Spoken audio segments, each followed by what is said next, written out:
우리가 이제 그 고린도전서 이제 고린도서로 이제 들어가게 되는데, 우리 집사님께서 이제 이 성령을 따라 행하라 탐심에 대한 귀한 나눔을 해 주셨습니다. 또 우리 권사님 또 너무 귀한 기도해 주셨는데요. 요즘 그 알라딘이라고 하는 영화가 아주 인기를 끌고 있다고 합니다. 저는 뭐 보지는 못했는데 우리 한 권사님이 이 알라딘 영화를 보고 굉장히 그 인상 깊었던 것 같아요. 그래서 좀 나눔을 해주셨는데 제가 그 조금만 읽어드릴게요. 그 이제 영화에 대한 이야기인데, 어릴 때 부모를 잃고 좀도둑으로 살아가는 그러나 마음은 누구보다 따뜻하여 배고픈 아이들에게 자기 빵을 양보하며 늘 쫓기며 사는 알라딘. 이 땅의 수많은 힘없고 약한 선량한 사람들의 대표 같았다. 아름다운 자스민 공주, 요즘 말하는 금수저들이 아닐까? 권력을 쫓는 마법사 자파, 물질과 출세를 하고자 하는 많은 사람들 같았다. 어찌하여 알라딘이 드디어 요술 램프를 얻게 되어 램프를 문지르자 천년 동안 갇혀있던 요정 지니를 만나게 되며 세 가지 소원을 말하면 들어준다고 한다. 그러면서 요정 지니는 돈, 권력, 그딴 것 말하지 마. 그것을 결코 만족함이 없어 파멸할 뿐이야. 그런 뉘앙스로 말을 하는데 머리를 한 대 꾹 맞은 느낌이었다. 영화 내내 나라면 세 가지 소원을 무엇이라고 했을까 하는 생각이 계속 맴돌았다. 세 가지 소원을 말하면 들어준다는 내용의 동화가 많았었고 그때는 별 생각하지 않았었는데 말이다. 지니는 가난하고 힘없는 알라딘에게 돈, 권력을 말하지 말라고 한다. 나라면 내가 알라딘이었다면 무엇이라고 했을까? 정말 공주의 사랑을 얻기 위한 것 말고 모든 것을 포기할 수 있었을까? 아마 나는 가족의 건강, 자녀의 진로와 좋은 배우자라고 하지 않았을까? 주님을 믿지 않는 사람들과 조금도 다름없이 나와 내 가정의 평안만을 위해 세 가지 소원을 다 써버리지 않았을까? 예수 그리스도의 날에 책망할 것이 없는 자로 끝까지 견고하게 하시리라. 우물한 개구리처럼 멀리 보지 못하는 내 신앙의 민낯을 보는 것 같이 한없이 부끄러워진다. 이런 이제 알라딘 보면서 세 가지 소원, 이 요정이 이제 세 가지를 말해보라라고 하는 그 장면을 가지고, 그런데 우리가 보통 아는 거와 좀 다르잖아, 그죠? 요정이 돈, 권력 그딴 거 말하지 마. 그건 파멸일 뿐이야 라고 말하는, 거기에서 굉장히 충격을 받은 거예요. 우리 아마 박상희 집사님에게 물었으면 뭐 카메라, 뭐 자동차, 뭐 망원경 뭐 그런 거 이제. 그러나 지금 박상희 집사님에게 물으면 뭐 그렇게 대답하지 않겠죠. 저도 여러분도 우리에게 세 가지 소원을 말해보라고 하면 무엇을 말할 수 있겠습니까? 오늘 우리가 이제 보는 바울의 소원, 바울 서신서에는요 바울의 소원이 가득가득 담겨 있습니다. 바울이 한때는요 아주 권력도 또 학식으로나 아주 똑똑하고 잘 나가는 그런 사람이었는데, 그가 소원을 물으면 그는 아마도 정말 그 당시에 이 바리새인 중에 바리새인, 그러니까 최고위층입니다. 정말 최고의 권력의 자리 앉고 싶은 뭐 등등의 소원을 이야기했겠죠. 그런데 이 바울이 예수님을 만나고는 다메섹에서 예수님 만나잖아요. 그리고 나서 그의 소원이 바뀝니다. 그러니까 말씀드린 것처럼 이제 이렇게 바뀌어진 그의 소원이, 바울이 이제 신약 성경에 우리 신약 성경이 몇 권이죠? 네, 39, 27, 39는 구약, 그죠? 구약을 곱하면 신약이 됩니다. 39, 27. 구약은 39권, 신약은 27권. 다음 주부터 이제 우리가 그 구약 산책으로 이제 들어갑니다. 3주 동안 우리 지난 여름에도 오셨죠. 아주 잘 쉽게 잘 가르치시는 우리 차진희 교수님이 이제 다음 주부터 오세요. 그래서 지난번에 창세기, 출애굽기, 작년 여름에 했잖아, 그죠? 이번에 이어서 레위기, 민수기, 신명기 이제 이 세 권을 뗍니다. 세 권을 3주에 걸쳐 가지고 시간이 굉장히 빠듯해요. 왜냐하면 막 스케줄이 워낙 많이 잡혀 있어 가지고 겨우겨우 3주를 이렇게 이제 만들어냈어요.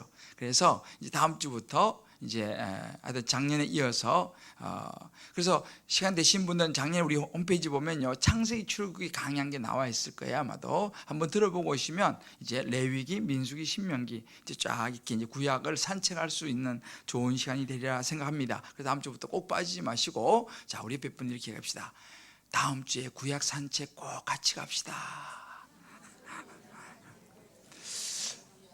석촌 호수도 좋습니다만 구약 산책도 좋습니다. 우리가 이제 이 육체의 산책도 필요하죠, 그죠? 근데 영혼의 산책도 필요해요. 그래서 우리가 이제 구약학에는 아주 구약학 회장님도, 우리 한국에 이제 구약학회, 신약학회 있거든요. 이제 구약학 회장님도 하시고, 하여튼 쉽게 그것도 잘 하시는 분, 뭐 여러분 잘 하시겠지만, 다음 주에 오실 때 이렇게 좀 성경에 관심 있는 주변의 분도 같이 좀 데리고 오세요. 그러니까 다음 주에는 아마 이제 또 쉽게 아마 설명을 하시리라 생각하기 때문에 그렇습니다. 그래서 이제 우리 신약이 27권이에요. 27권에서 바울이 몇 권을 썼을까요? 아시면서 13권을 썼습니다. 27권 중에서 바울이 13권을 썼어요. 상당히 거의 절반 가까이를 썼죠, 그죠? 이제 이 바울이 그렇게 서신을 썼는데, 이제 예수를 믿고 난 다음에 이 사도 바울이 복음을 전하면서 살아갑니다. 그래서 이제 전도 여행을 이제 1차, 2차, 3차, 4차에 걸쳐서 이제 전도 여행을 하게 되는데, 잠깐 여러분에게 이제 아시겠지만 바울의 전도 여행을 한번 간략하게 그림을 통해서 좀 이제 큰 그림을 이제 서신서, 왜냐하면 신약 성경의 27권 중에 13권을 쓴 그 사도 바울의 이제 그 전도의 과정들과 또 그 틈틈이 성경책을 쓰는 거죠. 오늘 우리가 보는 이 고린도전서는 이제 3차 여행 때 여행을 하면서 어느 지역에서 편지를 쓰는 이제 그런 형식이 되는 거죠. 그래서 여기 이제 보시면 잘 볼지 모르겠지만, 요 바울의 1차 전도 여행인데 이게 안 나오네, 없네, 그죠? 오케이. 여기 보면 이제 잘 보이지? 이제 나타났네, 그죠? 고맙습니다. 여기에 실처럼 이렇게 꼬여 있는 거 있죠? 하여튼 잘 안 보이서 괜찮아요. 저런 식으로 이렇게 해갖고 이제 전도 여행을 했구나. 이렇게 이제 1차 전도 여행을 합니다. 자, 요걸 좀 더 자세하게, 이게 지중해고요. 여기 보면 이제 그 수리아 안디옥에서 이제 출발을 해가지고 살라미, 바보, 아달리아, 성경에 보면 나오죠. 버가, 또 버시디아, 안디옥, 이고니온에서 루스드라로 갔다가 더베로 갔다가 다시 이제 그 갔던 길을 이제 다시 돌아서 이렇게 다시 안디옥으로 돌아오는 이 코스가 바울의 1차 전도 여행이었어요. 대충 이렇구나, 이렇게 이제 아시면 돼요. 자, 그 다음에 두 번째 또 전도 여행을 하는데, 두 번째 전도 여행에서 이제 보면 여기 보면 이제 위에는 마게도니아 지역이라 그러고 아래는 아가야 지역, 밑에는 이제 헬라 지역이라고 이제 보통 이야기를 합니다. 여기서도 보면 이제 그 두 번째 전도 여행은 예루살렘에서 출발을 해요. 그래서 예루살렘에 출발을 쭉 위로 올라가죠. 안디옥으로 올라가서 더베, 또 이고니온, 드로아 쪽 마게도니아까지 갔다가 아가야로 쭉 해서 밑으로 고린도로 내려옵니다. 이 아래쪽이 헬라 글씨 있는 바로 위에 거기가 고린도 지역이거든요. 그 이제 고린도 운하가 있죠. 고린도 운하, 그죠? 그래서 이제 거기 보면 여러분 여행 가서 보신 분은 알겠지만 굉장한 그 운하가 거기 이제 고린도에 있는 거죠. 거기 이제 고린도에 있다가 다시 거기서 에베소로 옵니다. 에베소로 와서 다시 구브로를 해가지고 예루살렘으로 돌아오게 되죠. 이게 이제 2차 전도 여행이에요. 2차 전도 여행인데 이걸 좀 자세히 보면 이제 여기 보면 그 예루살렘에서부터 쭉 올라가서 이제 바울과 실라, 그 다음에 쭉 가다 보면 다소, 이제 디모데 이제 인물들이 등장을 하죠. 그러면서 쭉 올라가서 이제 여기 십자가 표시는요, 이제 그 비시디아 안디옥, 저기서 이제 2차 여행 때 전도하면서 교회를 세워요. 바울이요. 그러니까 이제 저기서 안디옥 교회를 세우고 위로 쭉 이제 올라가서 빌립보 지역 가죠. 빌립보 교회를 세우고 또 이제 쭉 옆에 가서 데살로니가 교회를 세우고 베레아로 내려왔다가 쭉 내려와서 이제 고린도로 옵니다. 고린도. 그럼 고린도에서 다시 이제 어디로 오면 에베소로 갔다가 다시 이제 가이사라로 돌아오게 돼요. 그런데 여기 보게 되면 이제 이 고린도에 있을 때 보면 여기 살전 살후 갈 이렇게 나오죠. 그러면 여기에서 이제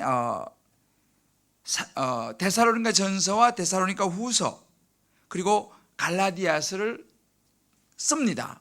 근데 이제 여기서 갈라디아서는 사실은 학자들마다 달라요. 어떤 학자는 1차 여행 때 갈라디아를 썼다라고 하는 사람도 있고, 어떤 학자는 2차 혹은 어떤 학자들은 3차 이렇게 이제 견해가 조금 다릅니다. 갈라디아서는 그래요. 아무튼 이렇게 해서 이제 이쪽 고린도 지역에 이제 머물면서 이제 이런 책들을 서신서를 쓰는 거죠. 그래서 다시 이제 돌아와서 2차 여행을 이제 마치게 됩니다. 그리고 다시 또 3차 여행을 떠나죠. 자, 3차 여행은 비슷한 코스인데 이제 안디옥에서 시작해서 아시아 쪽으로 해가지고 저 위에 빌립보 쪽으로 해서 다시 고린도, 그죠? 다시 고린도로 옵니다. 고린도로 와서 다시 그 길로 돌아와서 이번에는 아시아 아래쪽으로 내려와서 이제 예루살렘으로 돌아오게 되면서 세 번째 바울이 전도 여행을 하게 돼요. 자, 그러면서 여기 보면 이제 좀 자세히 보면요, 이제 가다가 이제 교회 표시가 있죠. 이제 이미 세워졌던 교회죠. 그런데 중간쯤 왔을 때 에베소에 왔을 때 고전 이렇게 나오잖아, 그죠? 그때 이제 고린도전서를 쓰는 거죠. 이 고린도에 있는 교회 소식을 듣고 고린도전서를 저기 씁니다. 그리고 이제 저 위에 빌립보 쪽에서 고린도후서를 쓰고, 그다음에 이제 쭉 내려와서 이제 로마서를 쓰게 되죠. 그리고 다시 이제 돌아와서 예루살렘으로 돌아오면서 이제 이렇게 전도를 하는 과정에서 편지를 써서 로마 교회 교인들에게, 또 데살로니가 교회 교인들에게, 고린도 교회 교인들에게 이렇게 그 편지를 써서 이제 계속 보냅니다. 그래서 13권의 편지를 쓰게 돼요. 그래서 신약이 27권 중에 13권이나 되는 많은 책을 이제 바울이 쓰게 되죠. 이게 이제 3차 여행입니다. 오늘 우리가 보는 이 고린도, 이제 앞으로 우리가 고린도 전후서를 다 보게 될 텐데, 우리가 지금 보고 있는 이 고린도 전서는 3차 여행 때 에베소에 머물 때에 고린도 교회의 이야기를, 상황을 듣고 써서 보낸 편지입니다. 자, 옆에 분에게 물어보세요. 감이 오세요? 대충 그림이 그려지죠? 잊어버려도 괜찮아요. 또 다시 그래도 또 제가 다음에 또 말씀드리지. 다 기억하고 있으면 또. 그래서 자, 뭐 이렇게 하여튼 편지가 이렇게 써 있었다는 것을 여러분 그냥 그렇구나 이렇게 생각하시고 고린도서를 읽어보시면요, 조금 이해가 가요. 좀 더 자세히 알고 싶으시면 신약 파노라마가 개설될 때, 구약 파노라마 개설될 때 그때 이제 가셔서 들으시면 되고, 또 구약 산책 하면 또 더 디테일하게 이제 나갑니다. 우리 주님 기쁨의 교회는 앞으로 이제 이런 성경을 좀 더 많이 나누려고 해요. 우리가 알아야 되잖아요, 그죠?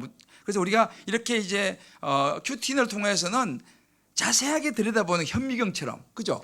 현미경처럼 자세히 들여다보고, 그렇지만 또 숲을 볼 수 있어야 돼. 나무 보면 헷갈릴 수 있거든요. 숲을 봐야 돼, 숲을.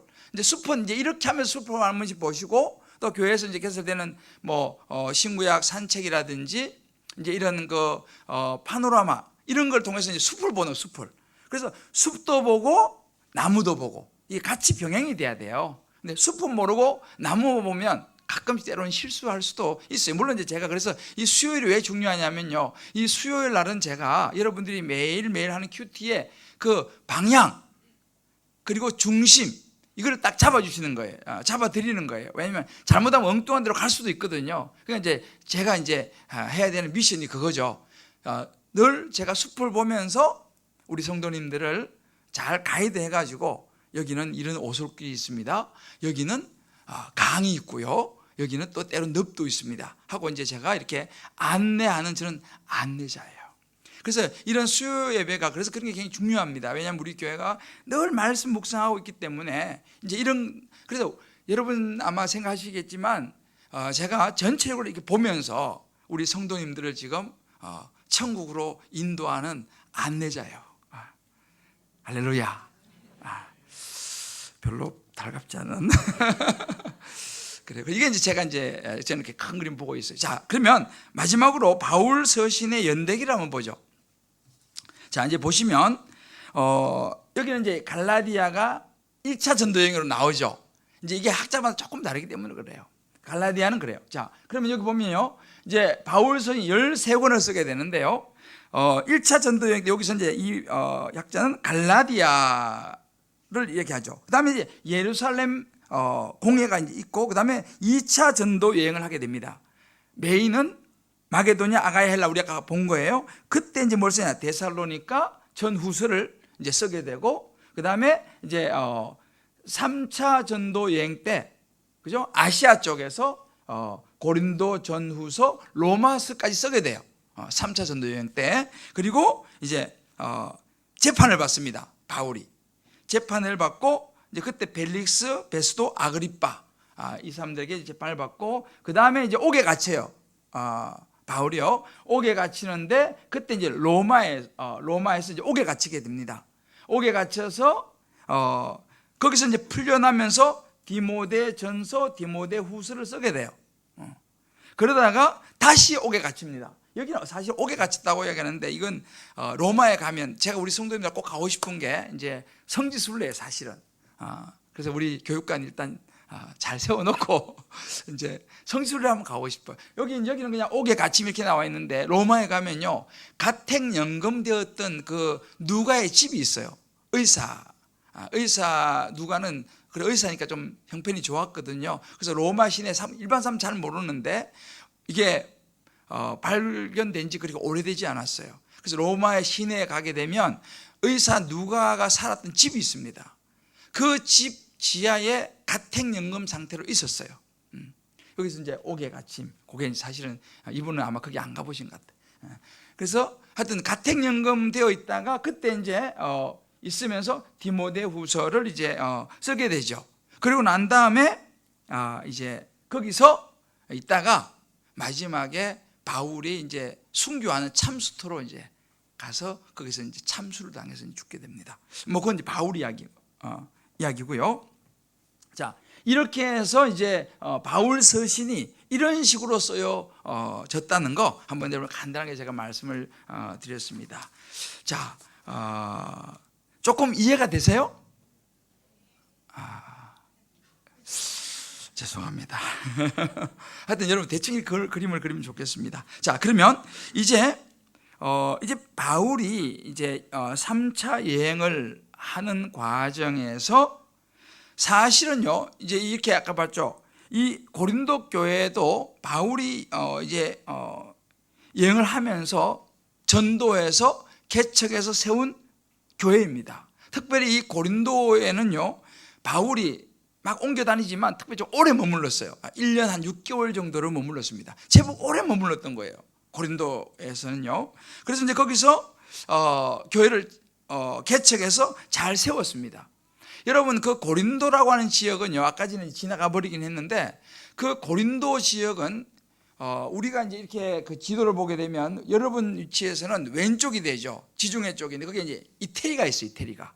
그죠? 이제 유럽이잖아요. 그리고 이제 고린도 이쪽은 나오네요. 여기 보면 고린도가 여기는 이태리. 그죠? 여기는 이제 아시아예요. 그러니까 이 아시아와 유럽을 잇는 중요한 요충지죠. 중요한 요충지예요. 그러니까 이 고린도가 이 그 위치적으로 굉장히 중요합니다. 그러니까 이제 이 유럽과 이 아시아가 이제 만날 수 있는. 근데 그때 이것을 로마가 지배하는 지역이에요. 이 지역이요. 로마가 이 아시아 또 이 유럽 이쪽 그 그리스, 여기 이제 고린도 위에가 이제 그리스인데 이 그리스 이치를 다 이제 점령하고 있던 그런 그 시대였기 때문에, 그래서 이 로마가 중요하게 요충지로 사용했던 곳이 고린도 지역이었습니다. 그래서 이제 그 고린도가 당연히 여러 가지 이제 그런 그 상업이라든지 해상, 육상, 무역들이 아주 이제 그 고린도 운하 그래서 그 운하가 사실 생긴 거예요. 그래서 이제 그렇게 해서 굉장히 중요한 요충지다 보니까 돈이 많이 모이겠죠. 경제 그 지역이 경제적으로 부유하게 되겠죠. 그러니까 여러 나라에서 각계각층에서 이제 몰려옵니다. 그러다 보니까 거기에 막 사람들이 각국 사람들이 다 모이니까 그 사람들이 가지고 온 자기들의 종교가 있는 거예요. 자기들의 사상이 있는 거예요. 그러니까 이 고린도 지역 자체는요, 굉장히 이런 각종 사상 또 이런 거 여러 가지 종교 이런 것이 막 유입되다 보니까 좀 복잡했습니다. 또 이제 고린도 거기에 온 이방 신전이 또 엄청나게 크게 있고 뭐 하여튼 그런 여러 가지 가 있는데, 그때 이제 이런 도시에 교회를 세웠어요. 바울이 전도해 가지고요. 그러니까 이제 그 고린도 교회 구성원들 누구냐면 유대인들은 많지 않았습니다. 유대인들은 소수였고 이방인들, 여기저기서 몰려든 이방인들이 많았고, 그러다 보니 그 지역 자체가 그렇게 이제 부유한 사람들도 많이 있었고, 당연히 부유한 사람이 많으면 가난한 사람과 노예가 많이 있을 수밖에 없죠. 그때는 노예 시대니까. 그래서 이제 부유한 사람과 또 노예와 가난한 사람들을 또 이렇게 다양한 사람들로 고린도 교회가 구성이 됐어요. 이런 상황에서 이제 1년 6개월 동안 바울이 고린도 교회를 세우고 이제 다시 돌아갔죠. 돌아가서 이제 3차 여행을 하는 중에 무슨 소식이 들려오냐면 이 고린도 교회의 소식이 들려오는 거예요. 주된 소식이 뭐냐면 고린도 교회 안에 성적으로 굉장히 문란하다고 하는 소식이 들렸어요. 왜냐하면 고린도 지역을 가보시면 그 동네에서요, 딱 보면요, 높은 그 산 위에 신전이 있어요. 신전. 거기는 그 우리 말하면 이방 신전에서 1000명의 우리 창녀예요. 1000명이 있어. 1000명. 그러니까 애들이 보면서 그거 보고 자라는 거예요. 저희 가면. 그래서 밤에 되면 남자들이 거기를 어리시러서 올라가. 거기는 제사를 지내는 제사가 뭐예요? 여자하고 자는 거예요. 그러니까 그 종교가 얼마나 활성화됐겠어요. 그래가지고 밤에 다 올라가가지고 밤새 제사를 지내고, 제사 지낸 자체가 여자하고 자는 게 제사니까, 그러니 아침에 내려오는 거예요. 그러니까 그 도시 자체가 왔는지 알겠죠. 그런 영향이 어디까지 왔겠습니까? 당연히 교회도 온 거죠. 근데 그런 사람 전도받아가지고 교회 왔는데, 교회 와서도 또 이제 그러는 거예요. 이제 이런 것들이 이제 굉장히 그 고린도 교회가 이제 복합적으로 작용을 했습니다. 거기에 이제 성적으로 문란한 사람, 또 결혼에 대해서 이상한 사상에 물든 사람들, 그리고 또 우상의 제물, 그 당시 이제 그런 우상이 많았기 때문에 우상의 제물, 또 그러니까 그런 사람이 모여서 교회 질서를 막 깨뜨리고 교회 문제를 막 일으켰습니다. 가난한 사람들 막 차별하고 막 이런 여러 가지 문제가 생기면서 교회에 막 분란이 일어난 거예요. 분쟁이 막 일어났습니다. 그러니까 이런저런 문제가 많이 생겼다는 것을 이제 바울이 인편에 이제 소식을 듣게 돼요. 그러면서 편지를 씁니다. 그 교회에 자기가 개척했잖아요. 자기가 개척한 교회인데 그런 소식이 들려오니까 마음이 얼마나 아팠겠습니까? 내가 얼마나 공들여가지고 1년 6개월 동안 그냥 그렇게 했는데 이런 소식이 들려오니까 바울이 너무너무 가슴이 아팠어요. 그래서 사실 고린도전서 우선은요, 가슴이 아픈 이야기예요. 그러면서 이제 편지를 써서 그들이 좋은 소식이 아니잖아요. 그러면 좋은 소식이 아닌 부분에 대해서 정확하게 이야기를 하려니까 마음이 안 좋죠. 우리는 좋은 이야기 하는 게 좋지 뭐 안 좋은 이야기 하는 게 좋지 않잖아요. 그래도 바울이 앞부분에 보면요, 교회가 뭔가에 대해서 이야기를 해요. 사실은 이 고린도서 1장 1절, 2절, 3절에 보면 교회의 정의가 나옵니다. 교회가 뭔가, 이제 이 부분은 제가 다음에 또 다루기로 하고요. 그러면서도 감사해요, 바울이요. 하나님께 감사하면서 이제 시작을 하는데, 힘들지만 그들의 문제가 무엇인지 정확히 진단을 해줍니다. 진단을 해요. 진단을 하고 난 다음에 다시 한번 복음의 핵심이 뭔가, 바울이 가르쳤던 예수 그리스도의 십자가의 복음이 뭔가 핵심을 다시 한번 짚어주면서 교회에서 가장 중요한 게 뭐냐 이런 것을 이제 가르칩니다. 그러면서 이제 처음에 틀을 기본적으로 잡아주는 것이 고린도서 1장에서 3장이에요. 지금 막 싸우고 있는 그런 분쟁에 대해서. 그래서 1장에서 3장까지가 기본적으로 분쟁에 대한 틀을 딱 잡아주고, 교회가 뭔가부터 시작해서 딱 틀을 잡아주고, 그 다음에 이제 4장부터 끝까지 구체적인 문제들에 대해서 이제 짚어줍니다. 뭐 예를 들어서 음행에 대해서, 결혼, 우상, 재물, 예배 질서, 영적 은사, 뭐 사랑. 그래서 사랑장이 고린도서 13장 사랑장이잖아요. 그러니까 사랑에 대해서도 자기들 마음대로 해석을 하는 거예요. 그러니까 이제 사랑에 대해서 딱 짚어주고, 그래서 마지막 15장은 부활까지 딱 짚어줍니다. 그래서 고린도전서가요, 여러분들 아주 우리에게 중요한 그런 책이에요. 그래서 이제 이런 것을 정확하게 예수 그리스도의 십자가의 복음 위에서 딱딱딱 짚어줍니다. 그래서 이제 이 고린도서를 보면서 이제 가치관이, 성경적인 가치관을 하나씩 정립해 가는 거예요. 이 성적인 부분에 대해서, 결혼에 대해서, 우상, 재물. 우리도 그런 거 있잖아요. 제사 음식은 먹어야 되냐 말아야 되냐 그런 거 있잖아요. 그죠? 이제 그런 거 여기 다 나와요. 우리는 그러니까 이런 걸 잘 이해를 해야 돼. 성경을 잘 이해를 해야 됩니다. 그 제사 음식 먹어야 되냐 말아야 되냐 이런 것부터 시작해서 이제 그런 거, 예배에서 어떤 질서, 여자와 남자 질서 뭐 그런 거 있잖아요. 그런 것부터 시작해서 여러 가지 질서에 대해 다루고, 은사가 또 많잖아요. 뭐 다양한 은사. 그죠? 뭐 그런 방언의 은사부터 시작해가지고 이제 그런 은사들, 부활까지 쭉 다루는데, 말하자면 신앙생활, 교회 생활에 있어서 일어날 수 있는 일들에 대한, 여기 일어났죠. 일어난 일들에 대한 정확한 진단과 거기에 대한 처방을 내립니다. 그건 성경적으로 볼 때, 예수 십자가의 복음 위에서 볼 때 이렇습니다라고 딱딱딱 처방을 해주는 거예요. 이게 이제 고린도 전서 말씀이에요. 끝났습니다.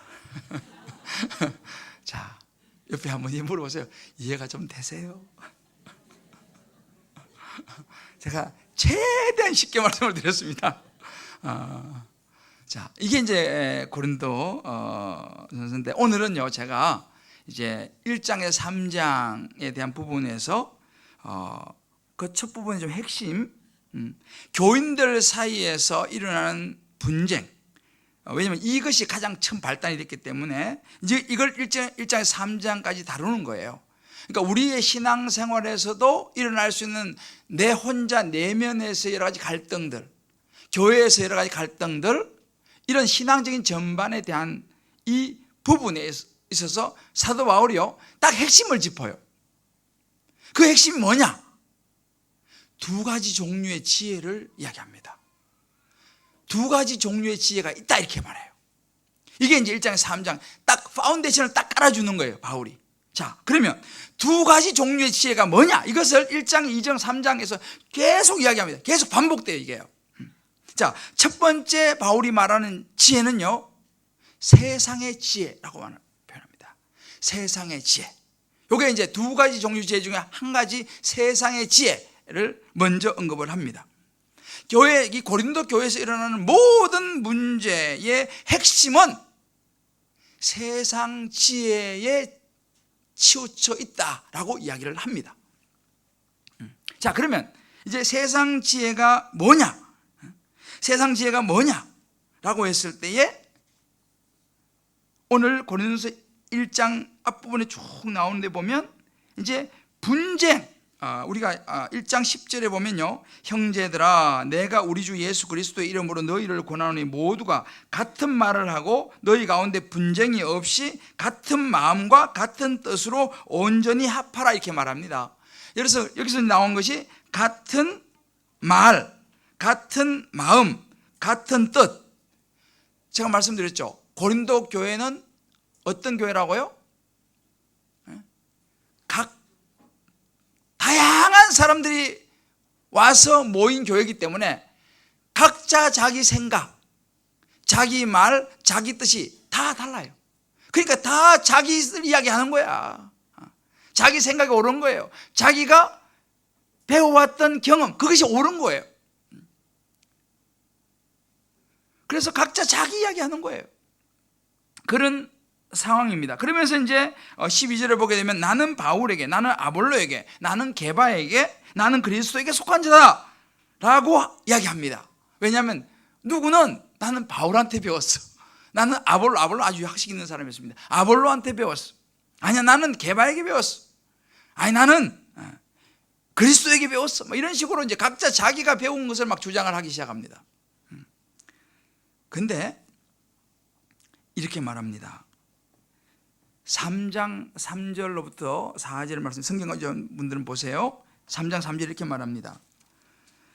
육에 속한 자로다. 너희 가운데 시기와 분쟁이 있으니 어찌 육신에 속하여 사람을 따라 행함이 아니리요.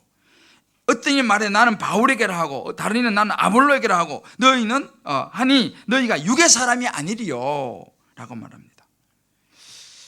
무슨 이야기입니까? 각자 전부 다 자기 생각에 따라서 옳다고 막 주장하니까 그게 막 서로 시기가 되고 분쟁이 되는 거예요. 그래서 바울이 딱 정리해 줍니다. 그렇게 시기하고 분쟁하는 그 사람은 육에 속한 자로다 라고 말합니다. 딱 정리를 딱 해줘요. 각자 자기 주장을 하는 거예요. 나는 신앙을 이렇게 배웠어. 아니야, 그건 이거야. 아니, 이건 그건 아니라니까 라고 시기하고 분쟁하는 사람들은 어떤 사람이라고요? 육에 속한 자니라. 3장 3절 정확하게 이야기합니다. 자, 우리 옆에 얘기해 줍시다. 시기와 분쟁은 육에 속한 사람이 하는 일입니다.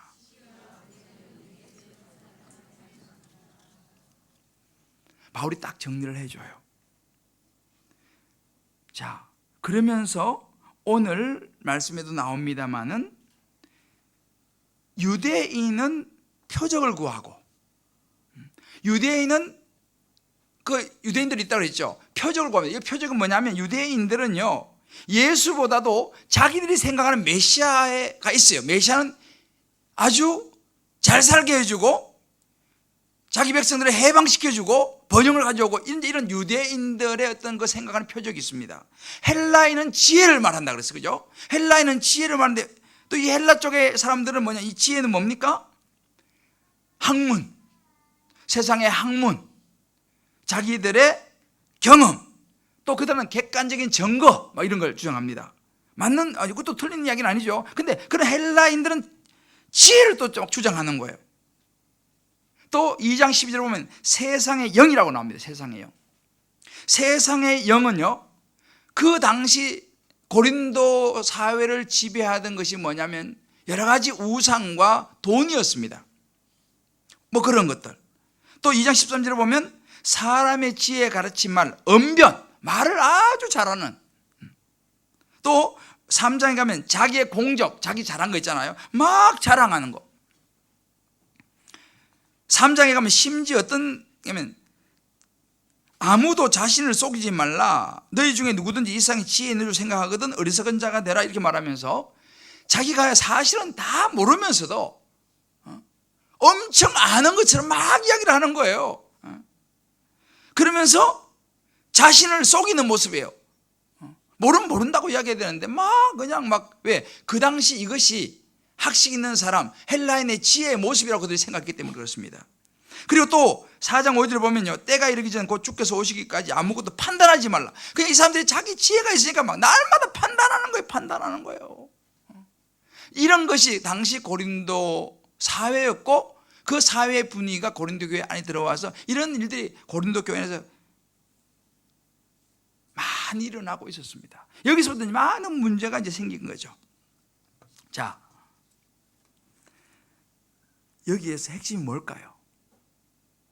세상의 지혜, 제가 지금 쭉 이제 성경에서 말하는 걸 쭉 여러분 좀 정리를 해줬는데, 특히 또 그 중에 헬라의 그 지혜 중에 하나는 설득력입니다. 설득력. 2장 4절을 보면 설득력. 또 어떤 사람이 말을 잘해가지고 있잖아요. 설득을 엄청 잘해. 하여튼 말을 엄청 잘하는 사람이 있어요. 그 사람하고 말하면 다 넘어가 버려요.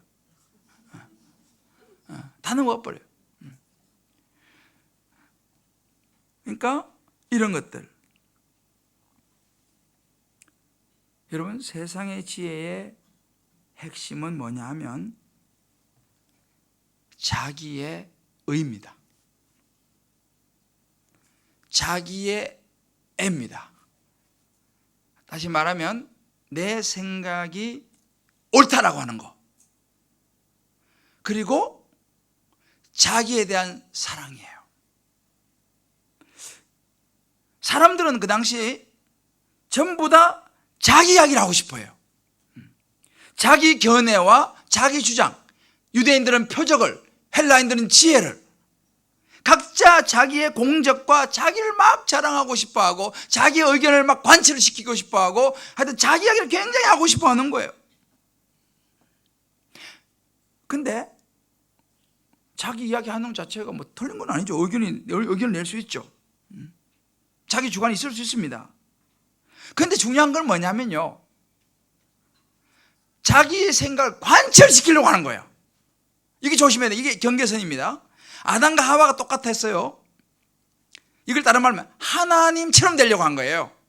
창세기와도 연결이 됩니다. 아담과 하와가 넘어갈 때 뭐예요? 뱀이 너 이거 먹으면 하나님처럼 될 것이야 라고 속이잖아, 그죠?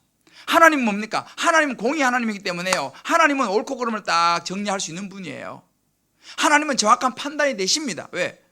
전지전능하신 분이니까. 그래서 이 하와의 마음 속에 그런 자리에 앉고 싶은 마음이 있었던 거죠. 그래서 하나님처럼 되고 싶었던 거죠. 딱 보고 이건 틀렸어, 이건 옳은 거야, 딱딱딱 정리해주고 싶은, 하나님처럼 그런 자리에 앉아가지고 자기 생각을 딱 이야기해서 탁탁탁 정리해주고 싶은 마음이 하와 속에 있었잖아요. 뱀이 그걸 알고 그걸 통해서 하와를 무너뜨리고 아담을 무너뜨렸지 않습니까? 이 죄의 속성은요, 내려와서 이런 환경에 있는 이 고린도 교회, 유대인의 어떤 그런 표적, 헬라인의 지혜, 이런 것을 가지기를 원하는 그 고린도 교회 성도들의 마음속에 들어가 가지고 이 사람들이 넘어서는 안 되는 거예요. 선악과 따먹으면 안 되거든요, 그죠? 근데 자기의 주관을 가지고 선악과 따먹어 버린 거죠. 그러니까 의견을 내는 건 좋습니다만은 어디가 선이냐, 어디가 선악과냐, 그거를 내가 관철시키려고 하고 내가 하나님 자리에 앉아가지고 모든 걸 판결하려고 하는, 여기가 이제 경계선입니다. 이걸 넘어서면 세상의 지혜로 가는 거예요. 결국은 세상의 지혜의 핵심에 누가 있느냐? 자기의 의와 자기의 사랑이 있습니다. 인본주의죠. 인본주의죠. 사람이 먼저다. 아주 좋은 말이지만, 아주 좋은 말이에요. 그러나 그것은 세상의 지혜의 핵심입니다. 사람이 먼저가 아니에요. 세상의 지혜를 가진 사람은 사람이 먼저입니다. 그 말이 좋은 말입니다. 왜? 하나님이 사람을 고귀한 존재로 만드셨어요. 그러나 피조물이 주인이 되는 게 아니라 하나님이 먼저인 줄 믿으시길 바랍니다. 여기서 많은 문제가 생기는 거예요. 하나님이 먼저다라고 하면 사람이 귀하게 여김받지만, 사람이 먼저가 되면요, 사람은 함부로 취급받을 수 있습니다. 그래서 히틀러가 엄청 사람을 죽였잖아요. 사람이 먼저인 거예요. 자기 생각이 맞는 거예요. 유대인 쓰레기야, 썰어버려. 누구의 생각입니까? 자기의 생각인 거죠. 자기 하나님 되려고 하는 것이죠. 이것이 세상지의 핵심입니다. 자기의 의. 왜? 의라는 뭐예요? 내가 옳다는 거 아니에요. 내 말이 맞다는 거 아니에요. 그죠? 반드시 이렇게 해야 된다는 거 아니에요. 자기 애. 이것도 다 연결되어 있어요. 사람들은 다 자기를 사랑해요. 자기를 사랑하지 않는 사람은 없어요, 사실은. 말로는 물론 난 나 사랑 안 한다, 뭐 아무렇게나, 아니에요. 자, 이것이 고린도 교회의 당시의 모습이었습니다. 여러분, 여기까지 들으니까 무슨 생각이 드세요? 자, 옆에 물어요. 무슨 생각이 듭니까? 어디서 많이 듣고 보던 이야기 같지 않아요? 이 고린도 교회의 모습을 가만히 보면요, 이게 남의 얘기 같습니까? 어떠세요? 남의 얘기 아니에요. 이게 사실상은 우리의 모습입니다. 이게 진짜 우리의 모습이에요. 오늘날 교회의 모습일 수 있고, 우리가 신앙생활하고 있는 이 주님 기쁨의 교회에서도 이런 모습이 나타날 수도 있습니다. 바울은 한마디로 말하죠. 세상의 지혜다, 이렇게 말해요. 하나님이 없는 인간의 삶은요, 뭐 별의별 이야기를 다 해도 결국은 육신을 향해 달려갈 수밖에 없습니다. 뭐 아무리 좋은 이야기라고, 아무리 인류 뭐 평화 아무리 좋은 이야기해도 인간은 어쩔 수 없이 자기중심적으로 흘러갈 수밖에 없는 게 인간입니다. 철학, 종교, 윤리, 그런 것에서 우리 삶을 제어할 수 있는 건지 모르지만요, 결국은 나중에 뭐예요? 자기가 주인이 되는 거예요. 자기 판단에 따라 살아갑니다. 여러분들도 보시면 아주 지성인들이 있어요. 우리 주변에도 보면요, 아주 지성인이에요. 철학도, 윤리도, 심지어 때로는 종교까지도 섭렵하신 분들인데, 가만히 보세요. 결국은 하나님을 모르면요, 결국은 그것이 누굴 위해서 쓰여집니까? 내 판단, 내 생각에 따라서 그 모든 것을 사용하는 것입니다. 더 좋은 말로 자아성취예요. 자아성취. 그런 걸 통해서 자기 자아를 성취하는 거죠. 자기가 이루고 싶은 걸 이루는 겁니다. 그게 이 시대의 지식인들, 그래도 하이 클래스 나름대로 그런 분들의 핵심 뭐예요? 자아 실현, 자아 성취. 자기가 이루고 싶은 대로 살아가는 거죠. 아무리 그것이 뭐 고상하고 아무리 아름다울지라도 그것은 세상의 지혜입니다. 그걸 보고 하나님은 마음 아파하시죠. 나이스한 신앙생활, 나이스한 신앙생활 좋잖아, 그죠? 희찬 있어도 괜찮은데, 나이스한 신앙생활, 아주 점잖하고 교양 있는 신앙생활. 요즘 매스컴에도 보면요, 가끔씩 나와가지고 얼마나 교양 있고 아주 정말 이렇게 참 그런 너무너무 말씀 잘하시는 분들도 참 많아요. 내가 볼 때는 아마 안 믿는 분들이 보면 너무 나이스한 거예요. 너무 나이스한 거예요. 야, 참 교양이다. 아, 저 목사님 참 교양이 있으시고 참 포용력이 있으시고.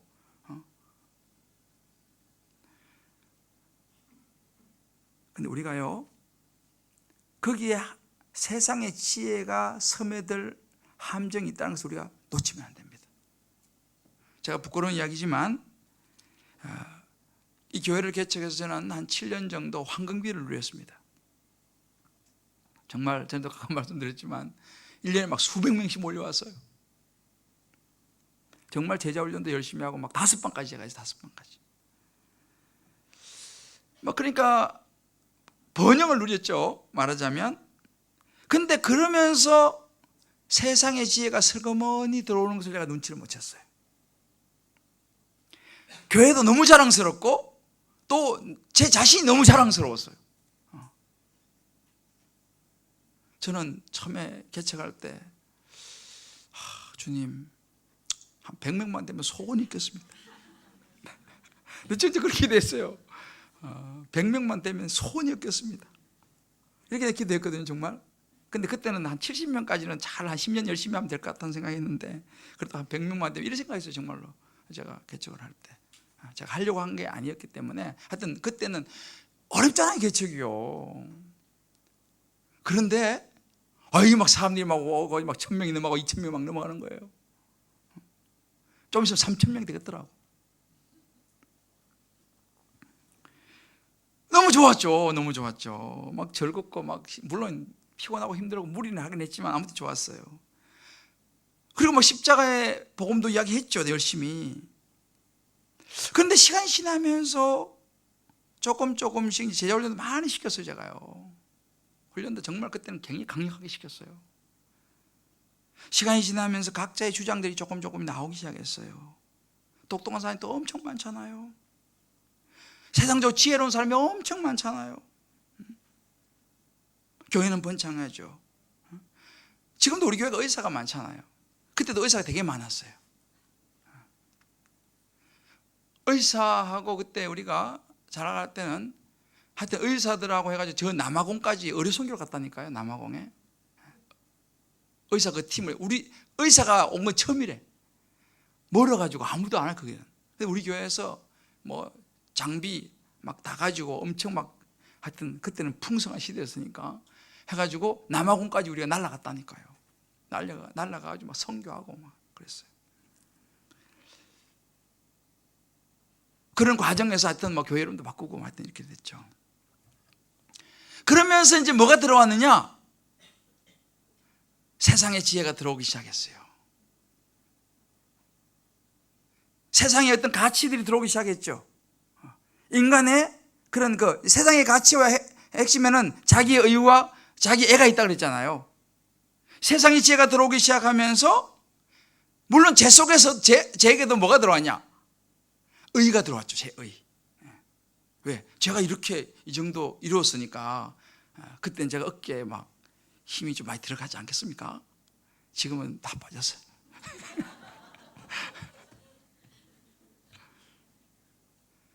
그 세상의 지혜로 제가 무너졌죠.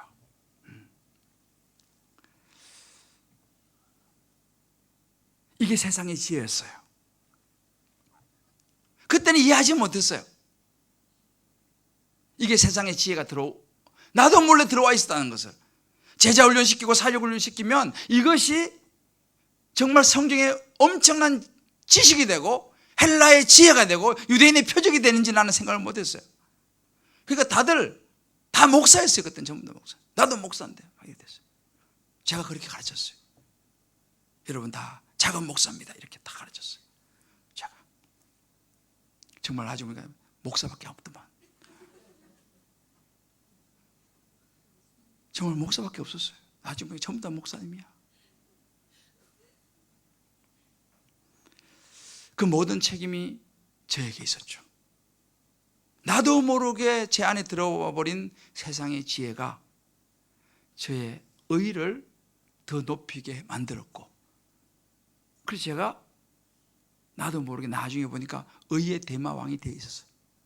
그게 나한테, 이 의로운 사람한테 배웠으니 다들 얼마나 어렵겠어요. 근데 하나님은 세상의 지혜는요 오래가지 못해요. 하나님 그걸 깨닫게 해주기 위해서 저를 무너뜨렸죠. 그렇게 무너져 보니까 비로소 세상의 지혜와 하나님의 지혜가 깨달아지기 시작했어요. 깨달아지기 시작했어요. 똑같은 말을 해도, 똑같은 복음을 전해도 느낌이 다른 거예요.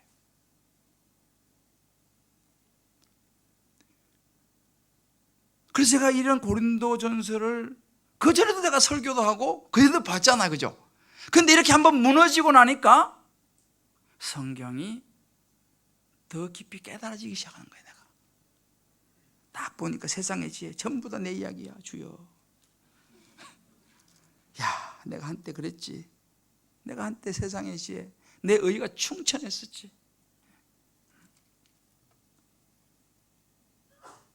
그래서 하나님 앞에 회개하고 다시 주님 앞에서 말씀을 붙들기 시작하니까 이제는 하나님의 지혜가 제게 조금씩 깨달아지기 시작했어요. 어찌 보면 저 자신의 어떤 그 스펙과, 그때는 뭐 정말 하여튼 사도 바울까지는 안 되지만,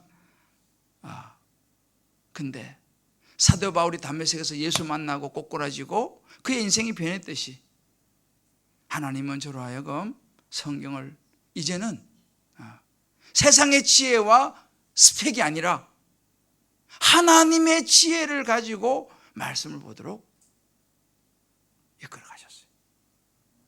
그때부터 제가 하나님 앞에서 정말 이제 아직도 멀었지만 더 많이 엎드리기 시작하고 진짜 말씀을 성도들과 나누기 시작했어요. 제자훈련도 사역훈련도 세상의 지혜 스타일이 아니라 정말 이제 우리가 나옵니다만 하나님의 지혜 스타일로, 하나님의 지혜 스타일로 말씀을 묵상하면 묵상할수록 부들부들해지고 말씀에 순종하고. 지금 우리 교회가 사실 내가 감사한 거예요. 우리 교회가 지금 그렇게 돼가고 있는 줄 믿습니다.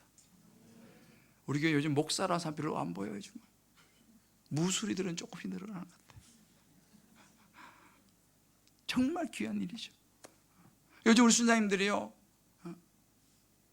아직도 삐죽삐죽한 사람이 가끔 나타나긴 합니다만은 참 정말 옛날에 비해서는 우리 순장님들이 너무 말씀 중심으로 살아가려고 애를 쓰고. 좀 전에 우리 박상희 집사님 보세요. 카메라도 다 던져버리고 주일학교 가가지고 열심히 봉사하잖아요. 요즘 내가 감사한 게요, 말씀이 세상의 지혜가 아니고 하나님의 지혜가 들어오니까요, 생각이 바뀌고 신앙생활이 바뀌어요. 헬라의 지혜가 유대인의 표적이 아니라니까요.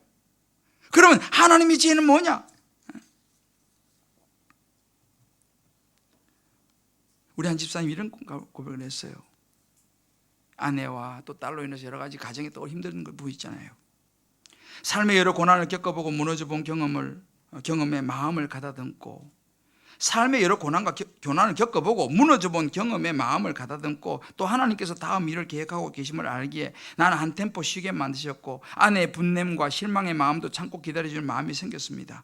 요즘 틈나면 읽고 있는 철로 역정은 주인공인 크리스찬이 지금 나의 모습이며 좁은 길로 가는 여정 속에 만나는 사람들의 모습들이 모두 내 모습이기 때문입니다. 내 마음은 말씀 먹기 따릅니다. 이렇게 했어요. 마음 먹기 따름이 아니고 말씀 먹기 따릅니다. 말씀을 먹으니까 가정에 평안이 오더라는 거예요. 참아지더라는 거예요. 말씀을 먹으니까. 자, 옆에 한번 계세요. 내 마음은 말씀 먹기 따름입니다.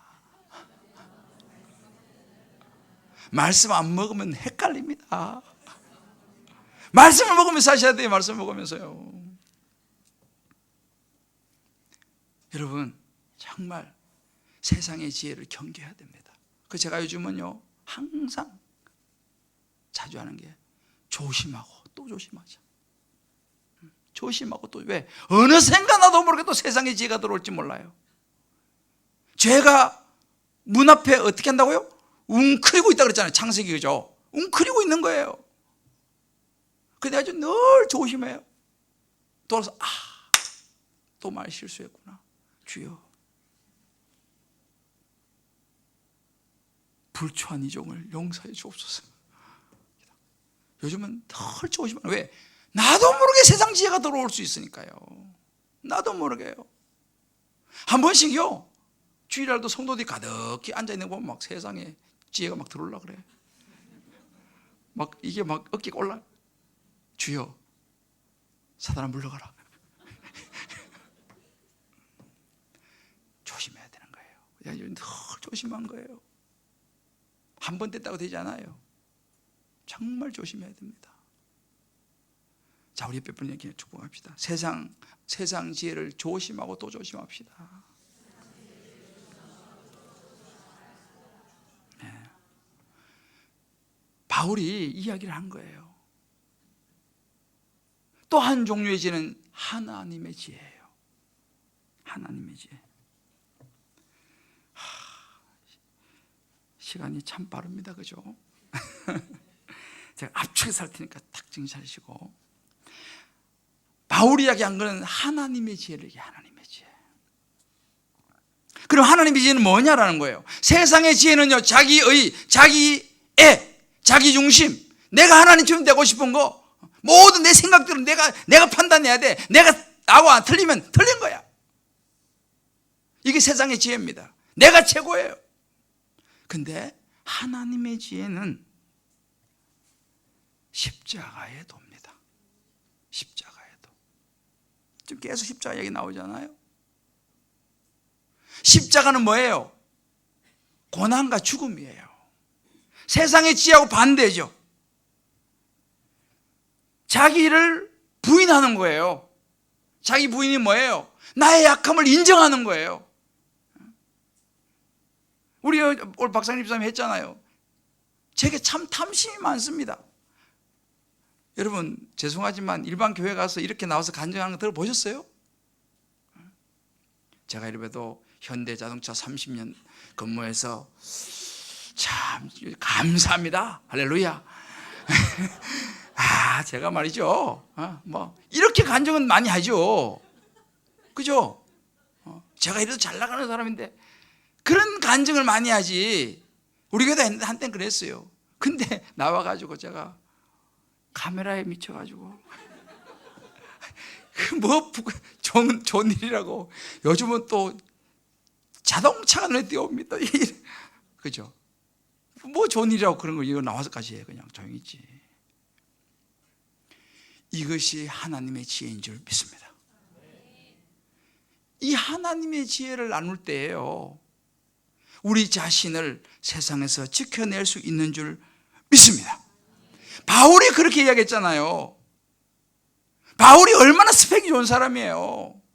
바울이요, 나는 가말리엘 최고 가문 출신이고 바리새인 중에 바리새인이고 율법으로는 흠이 없는 자라 그랬어요.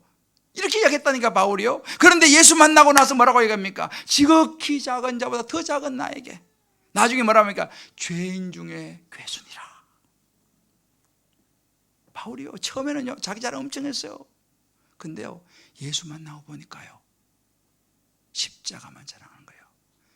모든 것을 뭐로 여긴다고요? 배설물로 여기는 거예요. 세상의 모든 거, 자기 스펙, 뭐 모든 거 다 배설물로 여기고요, 자기는 십자가만 자랑하는데 자기 죄인 중에 괴수라 그러는 거예요. 얼마나 겸손하셨습니까? 자기 부끄러운 거 이야기하잖아요. 우리 사도 바울, 우리도 그렇게 따라가는 거죠. 이게 여러분 세상의 지혜. 그 세상에서 볼 때 미련한 거지. 뭐 그런 이야기를 해. 세상에서 볼 때 미련한 거예요. 미련한 거예요. 그래 나오잖아요. 세상이 볼 때는 얼마나 십자가의 도가 멸망하는 자들에게 미련한 것이요, 세상 사람이 볼 때는 미련한 거예요. 그러나 구원을 받는 우리에게는 하나님의 능력인 줄 믿습니다. 이게 하나님의 지혜예요. 우리 한 집사님이 그런 얘기 하더라고. 자기도 예수 안 믿을 때는 다 정신병자처럼 보였대, 예수 믿는 사람들이. 그렇죠, 정신병자처럼 보이죠. 주일날 그냥 푹 쉬고 그냥 하는데 매일 교회 가가지고 그냥 하루 종일 그래서 힘든데 그거 앉아있다 오지. 그것다 또 돈까지 내지. 그것도 11조라 그래가지고 또 뭐 그것도 그 각출해 가지. 세상 사람이 볼 때는 그 돈이면요, 아니 시원한 맥주 한잔 하면서 기분 풀 수 있고 말이죠. 양복이라도 한 벌 탁 또 사입을 수 있고 말이죠. 그렇잖아요. 그 11조 다 모아보세요. 차 한 대 빼지. 그 세상 사람들은 너무 미련한 거예요. 예수 믿는 사람들이 좀 심하게 나가면 정신병자지. 왜 저러나. 근데 어느 날 보니까 자기가 그 정신병자가 돼 있더라만. 성경적이에요. 세상 사람들 보면 미련한 것이죠. 어리석은 거예요. 제가 우리 묵상은 조금 읽어드리고 오늘 제 말씀 마무리할게요. 이게 이제 우리 한 권사님의 이제 묵상 한 부분인데, 오늘 아침 느긋하게 행동하며 지각하는 수험생 둘째 딸을 보며 큰 소리를 내고 말았습니다. 말씀을 보며 지각하는 것을 탓하기보다 먼저 밤늦게까지 공부하고 피곤한 것을 좀 더 알아주고 먼저 칭찬해야 하는데 라는 마음이 듭니다. 밤늦게 들어오면 다음날 늦게 일어날까 봐 걱정하는 마음에 제대로 칭찬하거나 안아주지도 못했던 것 같습니다. 제 마음은 늘 학생이 어떻게 지각할 수 있냐는 마음인데 12년간 지각 한번 해보지 않았다는 저의 의와 정죄하는 마음에서 나온 말인 것 같았습니다. 좀 더 자유롭고 느긋한 둘째에게는 엄마만큼 큰일은 아닌 것 같으니 서로 이해가 안 됩니다. 딸의 입장에서 생각해 보는 연습을 더 많이 해야 할 것 같습니다. 오늘 말씀에 같은 말을 하고 같은 마음과 뜻으로 합하라는 말씀이 마음에 옵니다. 학교도 학교려니와 같은 마음이 되지 않으면 엄마의 말이 영향력을 잃게 되고, 영향력이 없다는 것은 곧 신앙의 성장을 위해 이모저모로 노력하는 저의 실행이 딸의 마음을 움직일 수 없을 것이기 때문입니다. 가까운 엄마로부터 하나님의 사랑을 배울 텐데 사랑과 절제가 부족한 마음을 없애주시길 기도합니다. 딸에게 요구하는 것을 줄이고 무조건 인정해주고 존재 자체를 사랑하는 제가 되길 기도합니다. 자녀를 노엽게 하지 않고 사랑과 지혜로 인내하며 인도하는 제가 되기를 기도합니다. 할렐루야. 이게 하나님의 지혜인 줄 믿습니다. 우리가 완벽해서가 아니라 말씀을 묵상하면서 내가 더 그렇게 안 되는 내 자신을 말씀에 비추어 보면서, 그래 맞아, 또 내 의가 나왔구나. 그렇죠. 12년 동안 지각 한 번 안 하고 학교 다녔는데 우리 딸은 그냥 툭 하면 지각한다. 얼마나 그죠? 근데 말씀 보면서 이게 내 의구나. 그래서 나는 그런 생각이 들어요. 공부 너무 잘한 부모 밑에 자란 아이들에게 상과 조의를 표해요. 이해를 못하거든. 그런 의미에서 우리 아이들은 참 괜찮은 부모를 뒀어요. 나는 이해를 잘하거든. 공부 못한 걸 저는 이해를 잘하기 때문에. 이게 하나님의 지혜인 줄을 믿습니다. 사랑하는 성도 여러분, 세상은요, 주님 말씀하셨습니다. 자기의 지혜로 십자가에도 하나님을 알지 못한다 그랬어요. 그게 오래 갈 것 같지만 여러분, 오래 가지 않습니다. 뭐 굉장한 것 같지만요. 근데 오늘 굉장히 은혜 받은 말이 있어요. 오늘 전도하러 갔다가 이제 같이 이렇게 오는데 우리 장로님이 이제 뭐 몸도 아주 저기 하지 않은데 또 전도하러 오셨어요. 그래 전도하고 나오면서 그런 게, 목사님 제 친한 친구가 있는데 연락을 받았는데 세상 떠났다고 연락 받았다는 거예요. 그 지금 이제 아산병원 가야 되는데, 야, 하나님이 나도 언제 부를지도 모르는데 내가 그 가는 것도 중요하지만 전도 한 번이라도 더 하러 가자. 그 마음으로 전도하러 왔다는 거예요. 내가 엄청 감동받았어요. 우리 인생이 있잖아요. 여러분 자 옆에 물어봐요. 오래 살 것 같죠? 네? 오래 살 것 같죠? 그렇지 않아요. 부르면 가야 된다니까요. 부르면 가야 돼요.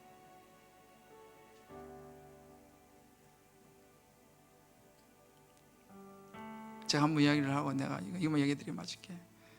엄청 막 건강음식 챙겨 먹고 막 몸 관리 엄청 잘하는 사람이 있었어요. 진짜 막 나이에 비해서 너무 젊고 하여튼 막 건강 엄청 잘 챙기는 분이 있었는데, 실제예요.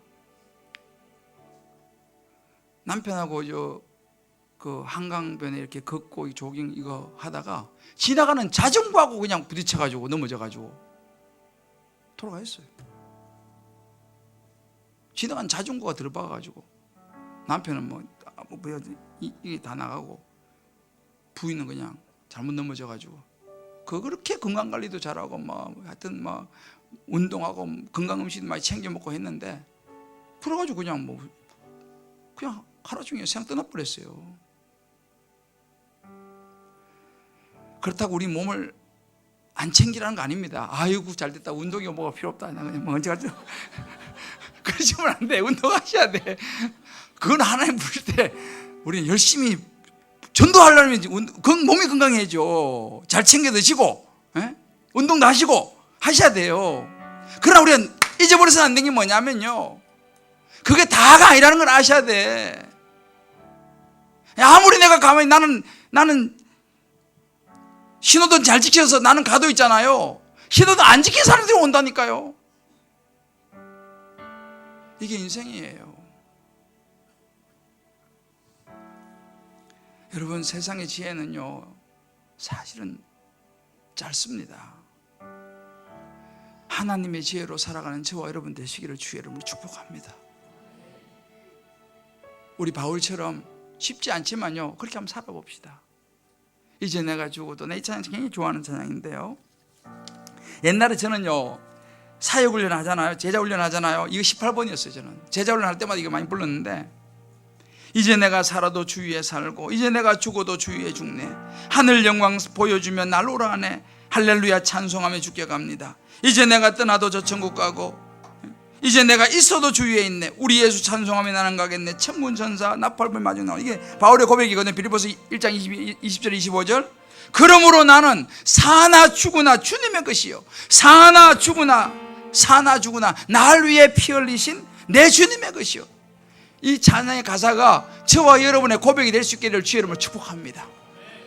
우리 세상 지혜 아니요, 세상 사람들이 미련하다고 말하는 하나님의 지혜 가운데 십자가의 길, 예수 그리스도의 십자가의 길을 갈 수 있는 저와 여러분 되시기를 주의 이름으로 축복합니다. 우리 한번 정말 고백하고 결단한 마음으로 찬양 부르고 우리 같이 한번 기도합시다.